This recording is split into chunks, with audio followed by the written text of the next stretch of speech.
ಗೌರಿಬಿದನೂರು ತಾಲೂಕಿನ ಮೇಳ್ಯ ಗ್ರಾಮದಿಂದ ಗೋಳಾಪುರಕ್ಕೆ ಹೋಗುವ ಮಾರ್ಗದ ಜಮೀನಿನಲ್ಲಿ ಅನುಮಾನಾಸ್ಪದವಾಗಿ ಮೃತಪಟ್ಟಿರುವ ವ್ಯಕ್ತಿಯ ಶವ ಪತ್ತೆಯಾಗಿದೆ.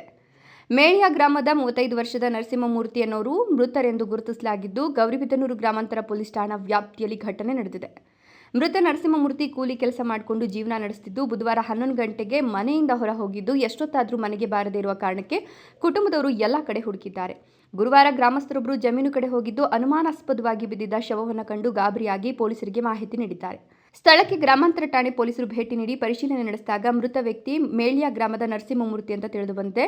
ಈ ಸಾವಿನ ಸುತ್ತ ಹಲವು ಅನುಮಾನಗಳು ಹುಟ್ಟಿದ್ದು, ಸ್ಥಳಕ್ಕೆ ಬೆರಳಚ್ಚು ತಜ್ಞರು ಭೇಟಿ ನೀಡಿ ಪರಿಶೀಲನೆ ನಡೆಸಿದ್ದಾರೆ.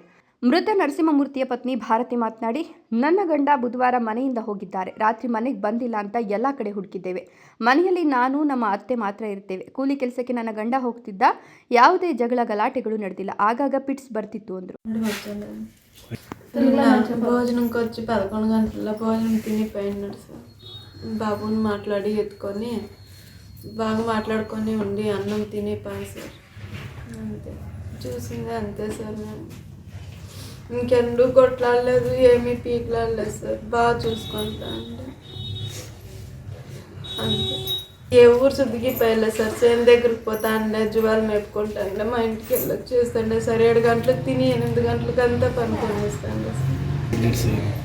నిన్న ఒక్కనాడే సార్. నేను 11 గంటల్లో పోయిండేవాడే అసలు రానే లేదు సార్. పోయినాడు. మేమంతా నెల పుడికి ఎక్కడున్నాడో మాకే తెలియక ఊరికి అయిపోయింది. ఎవరి మీద నాకు తెలియదు సార్. అసలు మేము ఎవరు శుద్ధికి పోయలేదు సార్. మా మీదకి ఎవరు మేము పోయేదిలే, వాళ్ళు వచ్చేది లేదు సార్. మాకేమేమి ఎవరితో అంటాడికి పోయలేదు. మాదెంత అంత చూసుకుంటా అంటున్నాం. ಘಟನೆಗೆ ಸಂಬಂಧಿಸಿ ಸ್ಥಳಕ್ಕೆ DYSP Prakash, CPI Anjan Kumar, PSI Ramesh Gugari ಮತ್ತು ಸಿಬ್ಬಂದಿ ಭೇಟಿ ನೀಡಿ ಪ್ರಕರಣ ದಾಖಲಿಸಿಕೊಂಡು ಮುಂದಿನ ಕ್ರಮ ಕೈಗೊಂಡಿದ್ದಾರೆ.